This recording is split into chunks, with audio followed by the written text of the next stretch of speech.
محترم ناظرین و سامعین، سورج اور چاند گرہن یہ اللہ تعالیٰ کی نشانیوں میں سے ایک نشانی ہے جو اللہ تعالیٰ اپنے بندوں کو ڈرانے کے لیے ظاہر فرماتا ہے۔ اس کے بارے میں حکم ہے کہ جب کوئی یہ دیکھے تو نماز پڑھے، صدقات و خیرات کرے، تسبیح و تحلیل کرے اور اپنے گناہوں سے توبہ استغفار کرے، اور اس تاریکی کو دیکھ کر قبر و آخرت کی تاریکی کو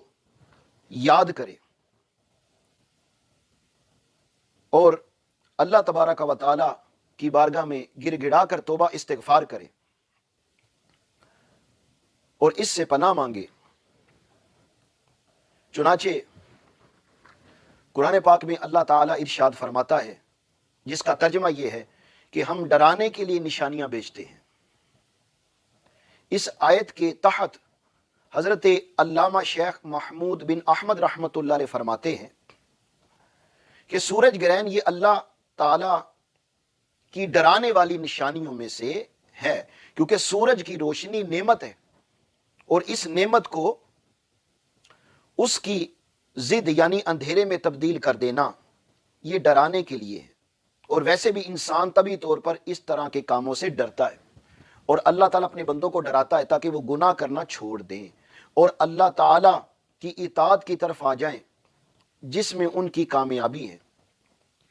اور بندے کو اپنے پروردگار کی بارگاہ میں سب سے قریب کرنے والی چیز وہ نماز ہی ہے۔ لہٰذا جب بھی اس کو دیکھیں تو نماز پڑھنے کا حکم ہے۔ سورج گرہن کی جو نماز ہے وہ 2 رکعت سنت مؤکدہ ہے، با جماعت پڑھنا مستحب ہے، اور 2 سے زیادہ رکعات بھی پڑھنے کی اجازت ہے۔ اور افضل یہ ہے کہ سورج روشن ہونے تک نماز میں مشغول رہیں، قرات طویل کریں، رکوع اور سجود کی تسبیحات بھی زیادہ پڑھیں، نماز سے فارغ ہو کر دعا اور اذکار و تسبیحات و استغفار کریں، اور یاد رہے کہ سورج گرہن کی نماز میں قرات بلند آواز سے نہ کریں۔ اگر کہیں جماعت کا اہتمام نہ ہو تو اکیلے بھی پڑھ سکتے ہیں۔ اور چاند گرہن کی نماز مستحب ہے، اسے تنہا پڑھیں۔ یہ اعمال مرد و عورت دونوں کے لیے ہیں، لہٰذا عورت بھی اپنے گھر کے اندر رہ کر ان اعمال میں مشغول رہے۔ حضرت علامہ عبداللہ بن محمود حنفی رحمۃ اللہ علیہ فرماتے ہیں کہ صحابہ کرام علیہم رضوان کی ایک جماعت سے روایت ہے کہ حضور علیہ الصلوۃ والسلام نے سورج گرہن کی نماز ہمیں نماز کی طرح 2 رکعتیں پڑھی اور ان میں بلند آواز سے قرات نہ کی۔ مزید فرماتے ہیں کہ سورج گرہن کی نماز میں 2 رکعتیں ہوتی ہیں جو نوافل کی طرح ادا کی جاتی ہیں، اور امام جمعہ اس کو پڑھانے اس میں نہ بلند آواز سے قرات کرے نہ اس میں خطبہ پڑھے، اور اگر امام نہ ہو تو لوگ اپنی اپنی 2 یا 4 رکعت پڑھیں اور اس کے بعد دعا مانگے یہاں تک کہ سورج صاف ہو جائے، اور چاند گرہن کی نماز اکیلے اکیلے ادا کریں۔ اور یہاں پر جو مسلمانوں کے اندر توہمات ہیں ان کو علماء کرام نے دور کیا ہے، جیسے کہ حاملہ عورت کے لیے بھی یہی حکم ہے کہ وہ نماز پڑھے، دعا کرے، توبہ استغفار کرے وغیرہ وغیرہ، اور اس وقت کام کرنے کی شرعاً کوئی ممانعت نہیں ہے۔ اور عوام میں جتنی باتیں مشہور ہیں کہ حاملہ عورت کوئی کپڑا وغیرہ نہ کاٹے،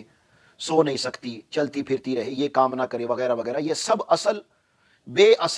یہ سب باتیں بے اصل اور باطل ہیں، اور ضعیف الاعتقاد لوگوں کے توہمات ہیں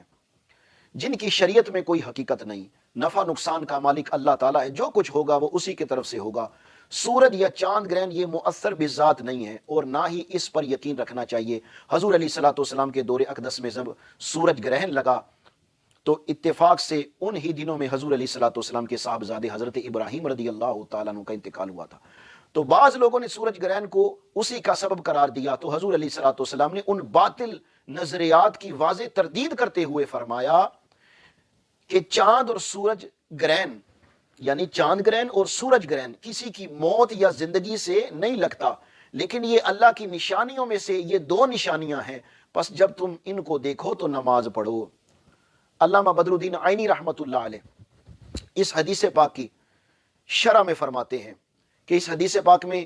اس بات کو باطل قرار دیا گیا جو اہل جاہلیت اعتقاد رکھتے تھے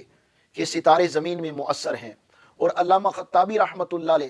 فرماتے ہیں کہ اہل جاہلیت یہ اعتقاد رکھتے تھے، ان کا یہ نظریہ تھا، توہم پرستی تھی کہ چاند گرہن یا سورج گرہن زمین میں موت یا نقصان کرنے کے موجب ہیں۔ تو حضور علیہ الصلوۃ والسلام نے آگاہ فرما دیا کہ ایسا اعتقاد باطل ہے، اور سورج اور چاند اللہ تعالیٰ کی مخلوق اور تسخیر شدہ ہیں، اور ان کے غیر میں ان کا کوئی اثر نہیں، اور نہ اپنے سے کچھ دور کرنے کی قدرت ہے۔ لہٰذا مسلمانوں کو